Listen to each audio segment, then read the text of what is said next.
Yes, my dear friends, welcome back to the channel. A very good evening to you guys all out there, wherever you are, on the continent of Africa, in Europe, in America, in Canada, Australia, or right here in Southeast Asia. Ladies and gentlemen, yes, it is late afternoon to you guys.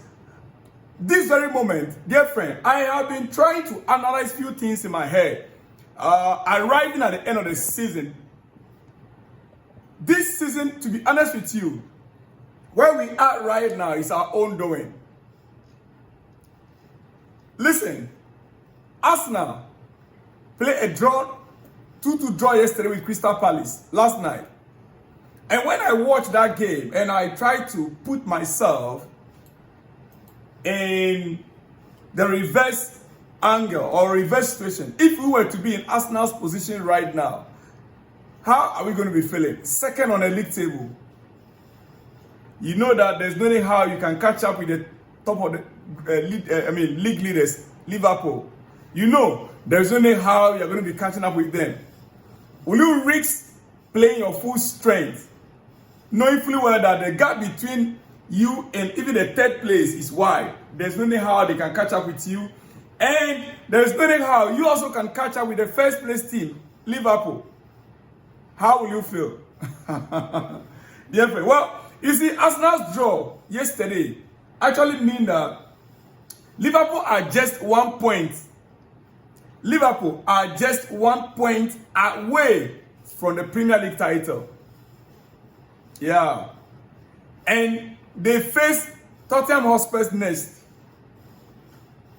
They are likely to win the title at Anfield before facing Chelsea in a mere formality. Or in a mere formality match. Yeah, that is the way I see it. Arsenal have indirectly helped Liverpool.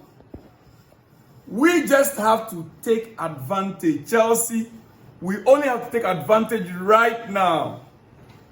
Yes, they can have the guard of honor as long as we beat them. Liverpool can have the guard of honor as long as we beat them. And guess what? Means that they are likely to have the guard of honor with Arsenal, not with Chelsea. Yeah, we are not going to be parading for them. Very likely, if it's just 1 point they need, that means that against Tottenham, they can get the win over there. Their next game is going to be Chelsea. But if Tottenham beats them, dear friend, all I'm saying is that Chelsea, no problem. We can give them the guard of honor as long as we're able to beat them. That is the most important thing for us. But you see, here we are right now. Who do you blame for where Chelsea is right now? Who do you actually blame? And let me be very honest, like I always say every time. Enzo Maresca is probably responsible for Chelsea's position. Yeah. He's the one that I will hold responsible. First of all, he said it very clearly that we are not a team that is able to win the league. He said we are not a team that is ready to win the Premier League this season. His own words. Yeah. He also said we are not even the top four. We are not ready for the top four.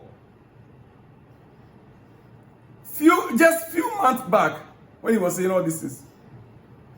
And I think that it was a very bad message he sent to his players. Those words are very bad message for a coach to send across to his players. Especially when you have so many young players in your squad. The fighting zeal, the spirit will drop. And that is what happened. But in the meantime, I think a lot of the players are not actually taking responsibility on the pitch. And they are not showing character either. They are not showing responsibility and they are not showing character. And even personality personality that to play, to play for Chelsea, you need to have the personality to play for a club like Chelsea. They are not showing character, they are not showing personality, and they are not even showing, taking responsibility. You watch our games that we played. For instance, the first half of our last game, you could see clearly there was no character. Until the second half when changes were made. Sancho came on, Tariq George came on, and Malo Gusto came on. Then only we started to see a bit more of character and personality. It is what it is.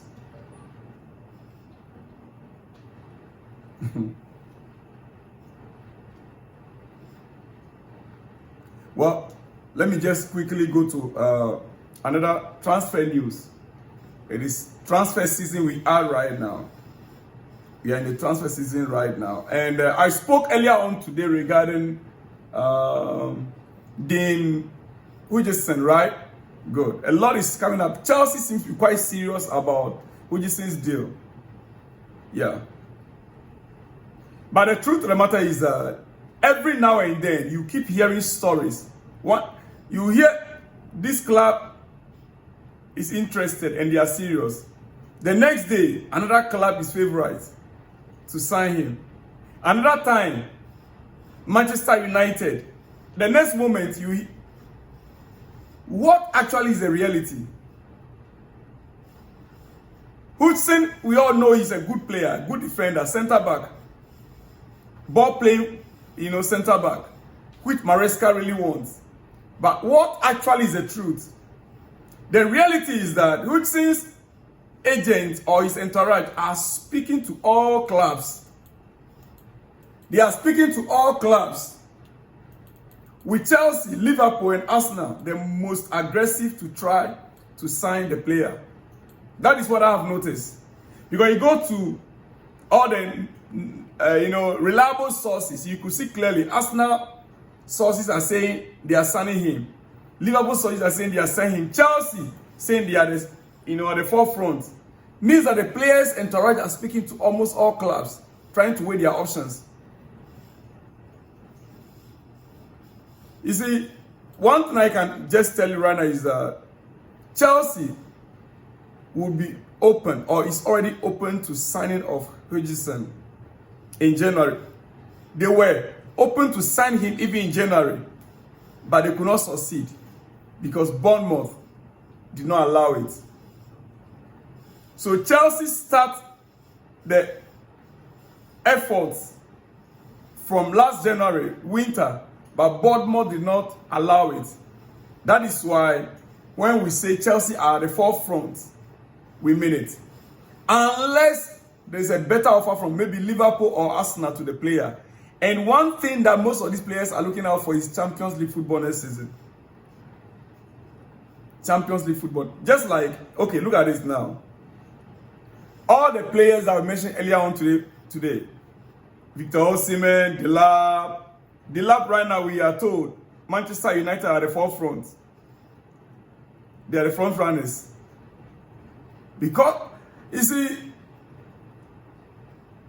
it is up to the players to make a decision based on the offers that the clubs have. United right now, they are not in a Champions League position. There's no way how United can get Champions League football next season. So that is where it plays into the hand of a club like Chelsea. And we also must fight to be there because even Newcastle are interested in the lab. That is the situation we put ourselves. Quickly, dear friend. Do you still believe that Chelsea can make it to the Champions League? Listen, our next game on Saturday is against Everton. After then, we are going to face Liverpool. By then, I believe that Liverpool would have been the declared champions of England. Then, the next one will be Newcastle.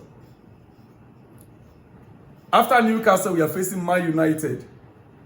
Our last game of the season will be against Nottingham Forest. All these 5 teams, the most difficult one I see is Saturday's game against Everton. If we can beat Everton, we're going to be beating Liverpool with a momentum, with a vim, with power, with energy. Right now, we just need to. Everton is the most difficult I see there. Then maybe Newcastle. Maybe Newcastle. But Everton is my biggest problem there. Do you think it is possible for Chelsea to get through to the Champions League with these teams that I've just mentioned here now? If we are able to get it, that's about, if we can get at least 12 points from these 5 games. 5 games supposed to be 15 points. Right? 3, 5, 15. So 5 games is supposed to be 15 points. But if Chelsea can get 12 points from these games, means that just one loss, very likely we can be in a Champions League next season. Dear friends, it is what it is. Quickly, let me conclude. Looking at Chelsea's training yesterday and today, one thing that I'm happy about is that, ladies and gentlemen, our Romeo Lavia is still up and doing. His feet in training. He's not yet broken.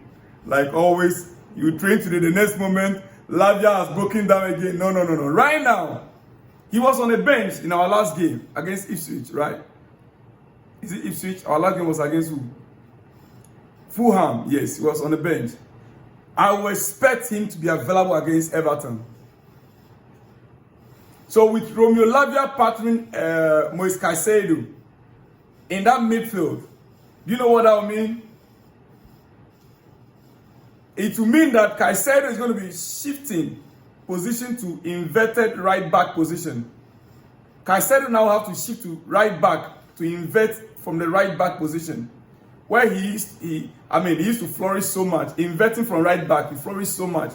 So if Romeo Lavia is back in the squad, Caicedo will go to the right back where he will invert from. Then it's a question of whether we want Reece James or Chalobah at the right center back. Reece James or Chalobah at the right center back role. James provides more fluidity. You know, sometimes when I'm beginning to get into all these technicalities, let me not waste much time. Let me just end it here. Jamie Vardy. Yes, Jamie Vardy has decided to leave Leicester City at the end of the current season after almost 13 years. 13 years at the club and a legendary chapter with Leicester. It is over for Jamie Vardy. We already know him. When clubs came calling, Arsenal came calling, Chelsea came calling, especially after Leicester won the league. How many seasons ago? Is it almost about 10 seasons ago? Or 9 seasons, right? 9 seasons ago, 9 years ago, when Leicester won the Premier League, surprisingly, they took the whole season by storm. Every club came calling. He says no. And so from that moment till now, 13 years with Leicester, he's a legend. Do we still have players that can be so loyal to clubs these days? Hard to get. Hard to get. They have to mount his statue at Leicester. Oh yes, they'll have to. Dear friends, I think my time is up. Let me leave you guys here. I'll be back with more exclusives. Shalom and peace.